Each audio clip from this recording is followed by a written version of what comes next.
Hello my geometry students, and welcome to your first video lesson by Mr. Ferris, and welcome to my house as well.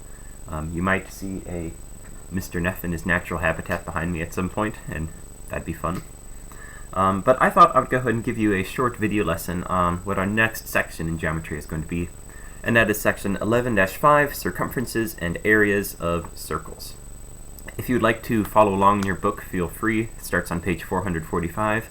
But more importantly, please take notes on this just as you would take notes on a class that I gave at school. Okay, so you guys have heard of the terms circumference and area before, I'm sure. Area, of course, because we've been doing it all of chapter 11 so far. The area of a circle is just how much space it takes up, how much paint it would take to fill the circle. So if I have a circle, it's how much space is enclosed by that round part of the circle there. And we'll talk about how to calculate that later. It's the same thing as the area for all the other shapes you've been doing. The circle here is probably about 2 square inches. It'll have square units. But now the circumference, that's a different word that we haven't dealt with in geometry yet. And it is basically the equivalent of the perimeter of a circle.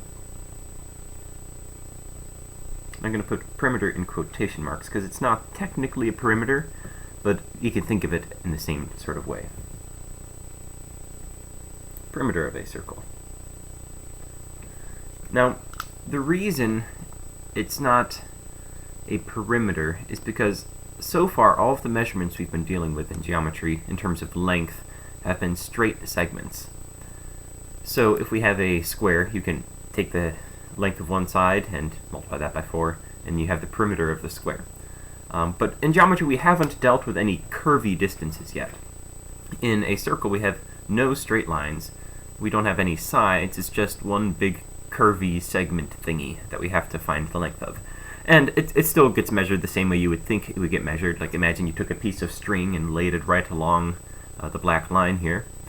When you stretch that string out, whatever that measurement is, that is what the perimeter of the circle would be. That's how we measure the length. But for us geometers, that poses somewhat of an interesting challenge as to how do we know what this would end up being. And that ends up being what you did in your pi activity a week ago, like 2 Fridays ago at this point. You basically calculated pi. You were calculating the perimeter and the area of regular polygons, and you kept increasing the number of sides until it became more and more circle-like. And there's, I think, a diagram of this in your book on page 446. It kind of talks about that and has the table filled out like you did.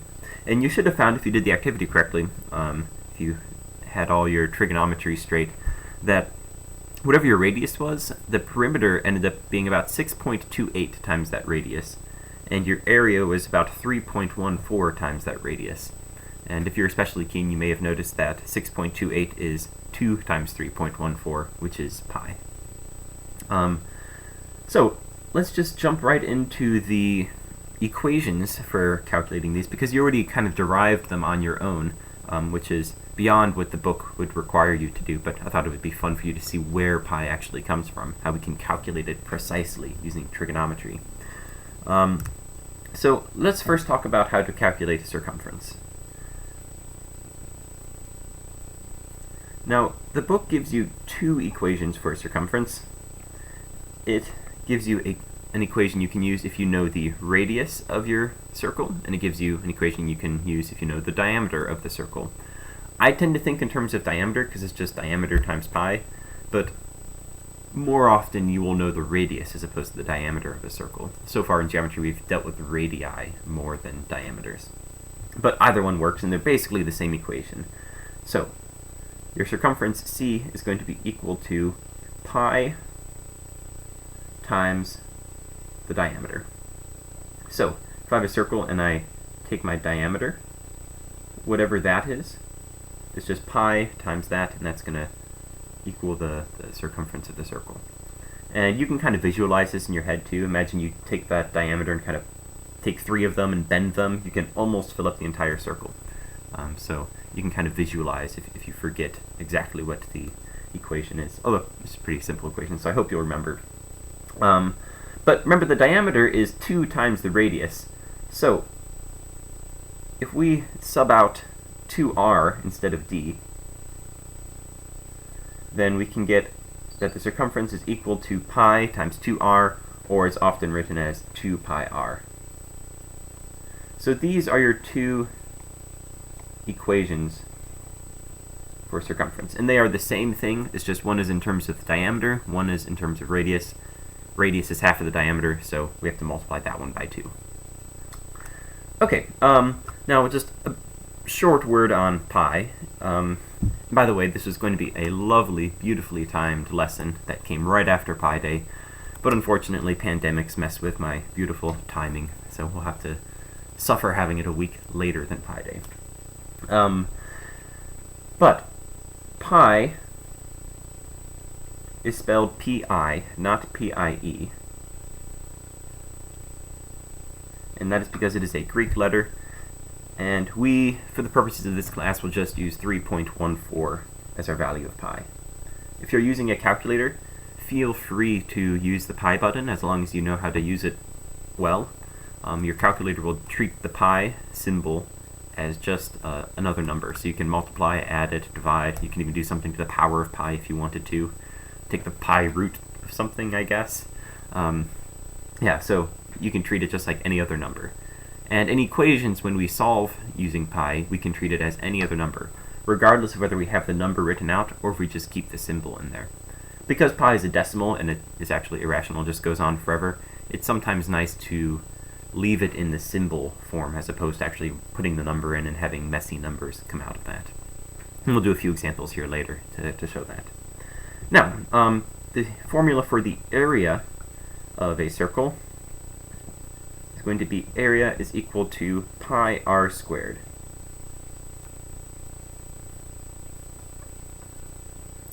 Now, notice all areas are in terms of square units, and when we square the radius, that's where those units come from. So say your radius is 2 inches, it would be 2 inches squared, so you get 4 square inches times pi, and that's where your units would come from there.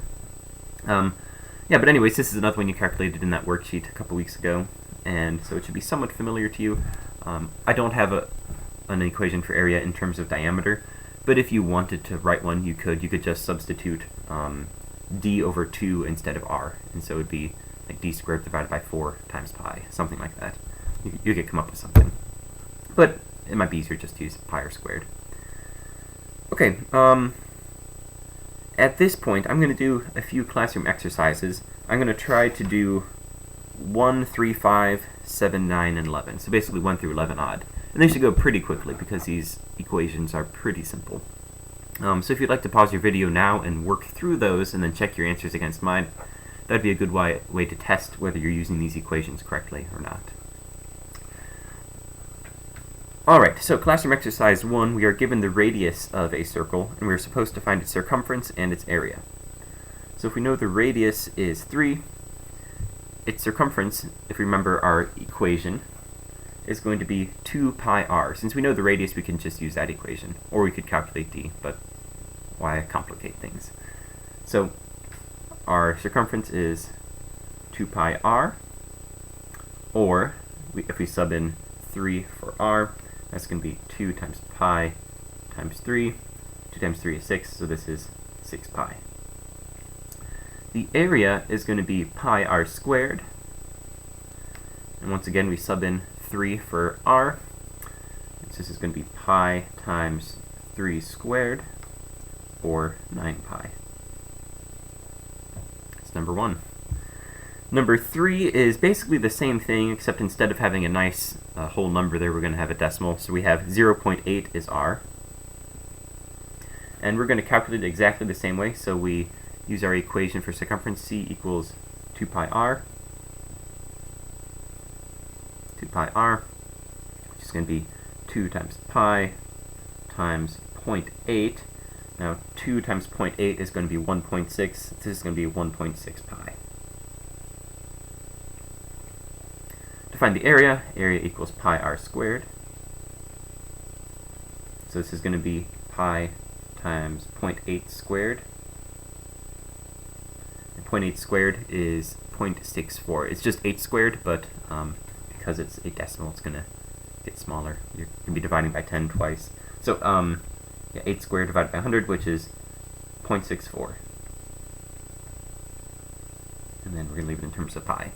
So these first few, 1 through 7, or 1 through 8 in your classroom exercises, they ask you to leave it in terms of pi. That just means you have a pi symbol in your final answer. You don't plug in 3.14. If we wanted to, we could multiply 0.64 by 3.14 and get whatever that is, like 1.8 or 9 or something. But it's nicer just to leave it in terms of pi. Okay, let's do number 5 here real quick. In number 5, we're given that the circumference is 18 pi. Now, remember the circumference is equal to 2 times pi times the radius. So, what we do now is we just solve this equation that we have, 18 pi equals 2 pi r, and we know that we can divide by a pi on each side, and I'd say we can divide by a 2 pi on each side, actually.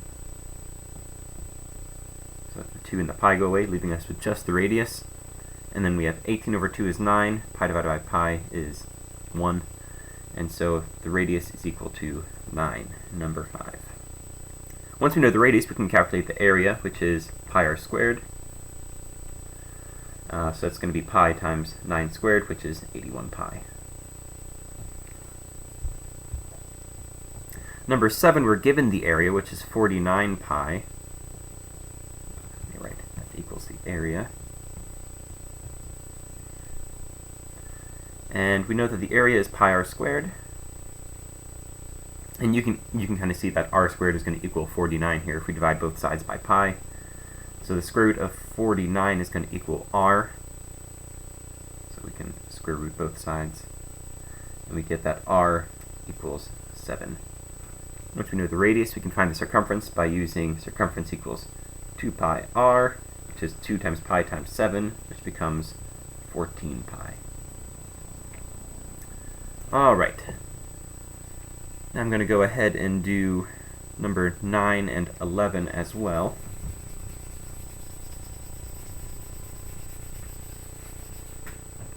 For number 9, we're given the radius, and we need to find the area to the nearest tenth. So this time we're not leaving it in terms of pi. You know our radius is 2, and we have to find the circumference and area. Circumference is 2 pi r, so that's 2 times pi, and I'm going to just put in 3.14 now, times r, which is 2. So this becomes 4 times 3.14, which ends up being, let's see, 4 times 3.14, which ends up being 12.6. And our area is going to be pi r squared, which equals 3.14 times the radius, which is 2 squared. So once again, we get 4 times 3.14, which is also going to be 12.6. Lastly, number 11, we have a radius of 3 halves, and we have to find the circumference and area. Circumference is equal to 2 pi r, so 2 times 3.14 times r, 3 halves. And notice that 2's are going to cancel out here. We multiply by 2, divide by 2. So we get 3 times pi, 3 times 3.14, which is going to be about 9.4. And then for our area, it's going to be pi r squared, so 3.14 times 3 halves squared. Notice it's the whole 3 halves that gets squared. So it's not 3 squared divided by 2, it's 3 divided by 2, all of that squared, which is going to be 9/4 times 3.14, which, when you multiply that out, it gives you 7.1. Okay, those are all the classroom exercises that I'm going to do for now. If you got them, then I trust that means you know how to use the equations pretty well. Again, depending on the context, you might want to leave it in terms of pi, you might not want to leave it in terms of pi. It'll just depend on the type of problem, and you'll get a feel for that with time. But let me know if you have any questions. I'd be happy to help in any way I can, and you should have a written homework assignment posted in RenWeb for you to do as well. Alrighty, take care everybody.